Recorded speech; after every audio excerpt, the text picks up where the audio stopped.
Alright, so some old guy on the Canadian Woodworker forum there uh, started whining and complaining about pictures not being good enough. Can we have a video? Yada yada yada. And seeing as how he's probably knows more about machines than I'll ever learn, I figured, why not? Let's see what we can do. So I just added the Excalibur sliding table attachment to a standard Unisaw, and it went pretty good. Took a lot longer to fine tune than I thought. Kind of thought I'd have the thing out of the box and together and running in a day, and that was a joke by about 3 times. I think you could do it if you had set this up before, or if you didn't really care so much about details. But I tend to be a little overly anal about things, and as such, yeah. Anyways, moving on. One thing I noticed about it, as far as how it runs, it seems at first like it's not as smooth as a commercial slider. But in fact, what's happening is it has some very robust sweepers on it that are keeping sawdust and whatnot off of the rails. And I can't show them at all because there's no light down there. But you get the idea. And those shiny strips on the front of the frame there, you can see that's basically bearing glides or exterior races, however you want to call them. So it does actually move really nicely. You know, I think Excalibur missed a little step or two, which I outlined in a thread. But generally speaking, General / Excalibur, whatever you want to call them, they got a real nice setup here. This is the smaller of the 2 setups. I don't know in retrospect if I would have wanted the larger or not. It certainly would. You know, if you go to the larger one, you start asking whether or not you want a slider or not too, right? For me, you can see how much this rail starts projecting into the room. And through here, I got to get cabinets, sheet supplies, you name it. If it comes in the shop, it's coming through this corridor. So I was really worried about how much this would project out if I got the larger one, which I think has got another couple feet or so of carriage travel. So I went with the shorter version. It will cross-cut a 4-foot sheet, and just barely.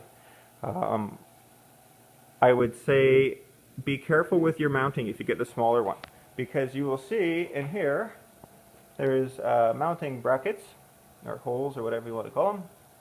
And I had to make a couple of my own because they didn't really line up, which is fine, no big deal.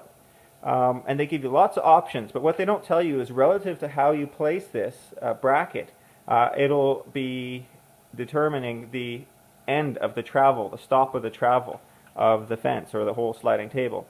In this case, you can see I have it fairly back compared to where I could put some of these bolts. As it is, I have an extra 4 inches, 5 inches or so in the front, and I just clear the back. I would love to get another extra inch or so out of it, but it's not going to be worth stripping the whole thing down because you essentially, there's no other way around it other than to take it all apart and move things over. So at least it works.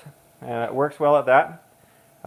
Bearings are really good. I'm impressed with how many bearings there are. It's not just a couple bearings and gravity holding it down. They have hold down bearings. They have also bearings that are essentially setting almost a preload on the assembly, if you will, to keep it true throughout its travel and not when it's just centered on the track. There is an extension that comes out the end here. Whether or not I'd ever use that, I don't know. But it does have a nice little stop on it, which is kind of nice, I guess, if you're going to cross-cut something, say panels at, say, 70 inches, or 84 for that matter. You know, it's nice. If you have a bunch of them, you can get them all the same. It has another regular stop on it, which is good. This whole business about switching it side to side, or front to back, I should say, right now there's, I think they say when you go with this configuration, you get something like 30 inches of cross-cut capacity. Maybe it's more, I don't know, I don't have the specs in front of me. And then if you want to do the 49 inches, you have to take this bar off, flip it around, and it goes into these holes. So you got a standard bracket right there, or socket, I guess you'd say. And then right here, you'll see all the indexing holes on the black rail and all the graduations.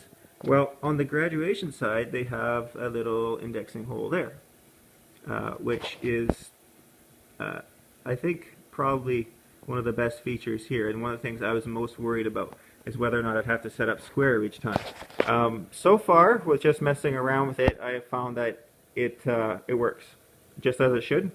And I'm not exactly being gentle with it. I'm just using it as sort of normal use. There's also a brake lever right here, and it works good. It holds it quite firmly. All of these can be set up. Everywhere you see a black bolt like this, it's basically actually a cam bolt. That's why it has a little registering line on it, and therefore you can adjust the tensions to your liking. Yeah, I think it's got a lot of things on it that you go, I don't know why I'd want that, but then, sure enough, you find a use for it. But back to this fence, when you flip it around, you also have to change the position of these two little doggles, or let's call them doggles for lack of a better term. So what you do is you actually just take one out, slide it through the other side, and to the place of the first one, and then slide that first one over to the one it just replaced. I don't know if that makes sense. If it doesn't, listen to that a few times. But it's not as bad as you would think. When I first saw it, I thought, oh man, it's going to be like a 5-minute procedure. It's really not. In about 30 seconds, 45 seconds, I can have the fence swapped around. So just keep in mind your numbers on the top, whether you set them for the how you set them for the front or the back. I sent it for the front just because the way they're oriented, it makes more sense that way. But you know, to each their own. But there you can see one of those registering bearings I was talking about right here. Just, you know, sort of one of the hidden bearings. It doesn't really do much other than engage if this were to try to lift. That's one of the two bearings that are doing that, or preventing that from happening. They also give a nice area for this stop switch, and I gotta say that's one of the most intuitive places for it to be. I found it's just right there. It's just, you're always standing in this pocket. It's very easy, just a little tap, and I love it. That's a fantastic feature that I think they really are indeed that. I mean, it's so simple, but in this case, it's really an extra nice little creature comfort, I guess. Something I added down here on the advice of Brian, I think it was, who has or had one of these for a number of years. He said the legs are going to move a bit, and there's nothing actually anchoring the legs. You can see they just have the adjustable feet on them, and which holds the weight fine. But what I decided to do is I made up this U-bracket and bolted it into the concrete, and then bolted with a couple of bolts on each side through the legs. Now you don't have to do anything this elaborate, but I do like the idea of the U just because it holds the legs not only in location, but it also holds them from any racking movement. But I think it's a great idea to bolt them down. I also have my saw glued down. It sounds kind of funny, but there's some PL underneath it, and then a little extra caulking. I didn't peel it too tight, just so if I wanted to move it, I knew where I could slip a knife blade in a couple spots and have it free. But the caulking goes all the way around, and that actually will hold pretty well too. So I had to remake a couple tables. This back one, it did not survive the trim job. As you may notice, this saw is now missing its left-hand wing, and that's just part of the assembly. But of course I had a table that came out to about the middle of the screen or so. And long story short, you got to cut it off, and the way I framed it before, I framed with the cross bracing going side to side instead of front to back.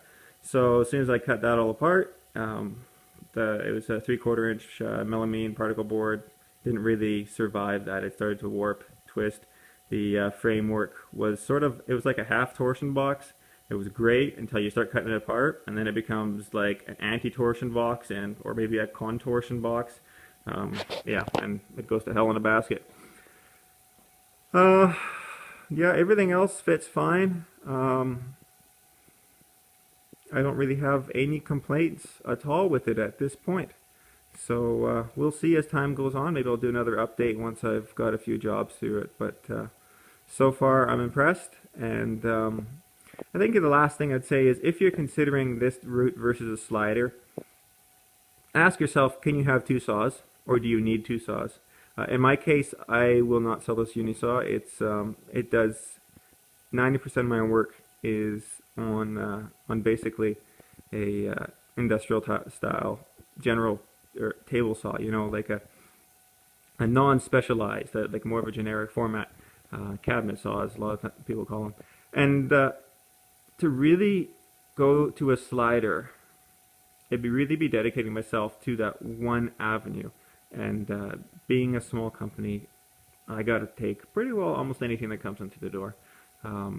So I like the Unisaw. It also happens to be one that I learned on in high school. And wouldn't you know it, it ended up being sold. I don't know what happened, if they were putting in probably new saw stops in the school. And long story short, out of a population of millions out here, I came across this saw, number one, good old number one, and it was a three-phase saw that I learned on. So it's kind of cool that I found that. I don't know what the odds would be, but I'm sure they're low.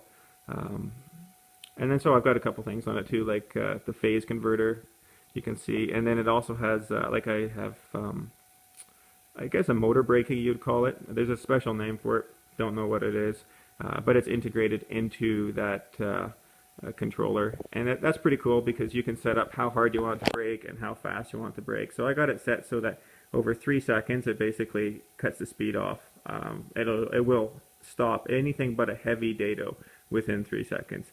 And we're not talking saw stop kind of stuff here, but we are saying sometimes, you get through a cut or partway into a cut and something goes a little funny. It's really nice to not have to be holding on to that piece of wood for 10 or 15 seconds while you're waiting for the saw blade to spin down. So, yeah, all in all, there you go. Now, whether or not you should get the larger version, I would say if you can fit it, yes.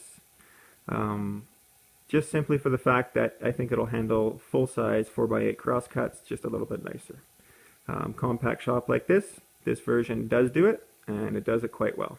So there you go, a completely biased opinion from somebody who likes old equipment and make-do type of ideas instead of throwing tens of thousands of dollars at things. Imagine that. Hope you guys are having a great Christmas, and hope you enjoyed this little video. Wishing you guys all the best.